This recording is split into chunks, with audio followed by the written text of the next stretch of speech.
Voici une petite synthèse sur la France dans la guerre 1940-44, partie 1, Vichy et la collaboration. En termes de contexte, retenez qu'en mai-juin 40, la France subit une terrible défaite face aux armées allemandes. Elle est donc coupée en deux. Une zone occupée au nord par les Allemands et une zone dite libre, le régime de Vichy, au sud. Le choc de la défaite est terrible. Des millions de Français se jettent sur les routes. C'est l'exode.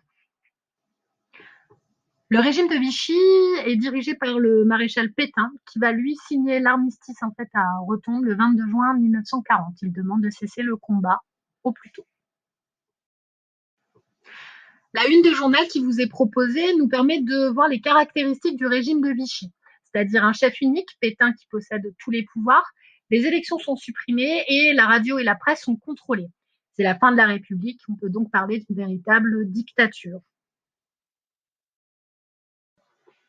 Le régime de Vichy va utiliser différents symboles. On peut le voir sur cette affiche de propagande. Pétain est mis en valeur avec les lauriers de la victoire, il est glorifié, c'est le culte de la personnalité. On voit aussi le drapeau qui est le signe du patriotisme et la nouvelle devise « Travail, famille, patrie ».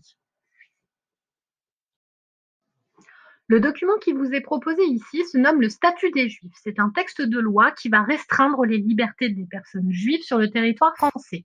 Ils n'ont plus accès à certains métiers, ils ne peuvent plus pratiquer les activités qu'ils souhaitent. On peut dire que l'égalité est grandement remise en cause. Ce que vous devez retenir, c'est que le régime de Vichy est une dictature qui utilise la propagande, le culte de la personnalité, mais que c'est aussi un régime antisémite. Passons à la deuxième partie. À partir d'octobre 1940, Pétain engage une politique de collaboration, c'est-à-dire le fait de coopérer avec l'Allemagne. La collaboration est avant tout politique. On peut l'observer avec cette rencontre entre Hitler et le maréchal Pétain à Montoire, ce qui scelle véritablement l'alliance politique entre les deux pays.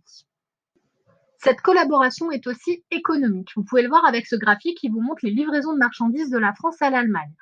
Le STO aussi est imposé pour les jeunes hommes qui doivent travailler en Allemagne à partir de 1943. En 1943, la milice chasse les opposants. C'est un exemple de collaboration policière. La collaboration est aussi antisémite. Des milliers de juifs sont livrés à l'Allemagne et déportés dans les camps. C'est le cas de la rafle du Veldiv en juillet 1942. Plus de 13 000 personnes vont être raflées et déportées vers les camps de la mort. Pour conclure, on peut dire que les valeurs de liberté, égalité et fraternité sont remises en cause. Deux dates à retenir, l'armistice juin 40, juillet 42, la rafle du Veldiv.